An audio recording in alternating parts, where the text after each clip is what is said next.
পুরনো অনুজ্জ্বল কাঠের ফার্নিচার থাকবে সারা জীবন একেবারে নতুন চকচকে পলিশ করবার মতন।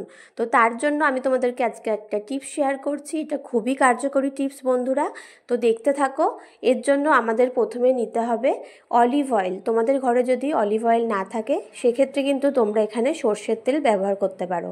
তারপরে এর মধ্যে দিয়ে দেবো পাতিলেবুর রস।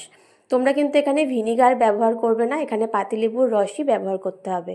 তারপর এখানে আমি দিয়ে দিচ্ছি গ্লিসারিন এখানে আমি 7-8 ফোঁটা দিয়ে দিচ্ছি। এরপর এর মধ্যে দিয়ে দেবো নারকেল তেল আর গ্লিসারিন আমরা সমপরিমাণ দিয়ে দেবো। তো দেখো ভালো করে তারপরে এটা মিশিয়ে নিতে হবে। ঠিক এইভাবে একটা দেখো এরকম স্ট্রাকচার আসবে। তারপরে তোমরা একটা কটনের কাপড় দিয়ে, সুতির পরিষ্কার কাপড়, ওই মিশ্রণটার মধ্যে ডুবিয়ে ডুবিয়ে তোমাদের যত সব কাঠের আসবাবপত্র আছে, ফার্নিচার আছে, সব কিছু কিন্তু এইভাবে ঘষে ঘষে মুছে নেবে। দেখবে আমাদের কাঠের যে ফার্নিচারগুলো থাকে তার মধ্যে যে নোংরা পড়ে যায় সেগুলোও খুব সুন্দর করে পরিষ্কার হয়ে যাবে লেবু থাকার কারণে। আর আমাদের যে কাঠের ফার্নিচারগুলো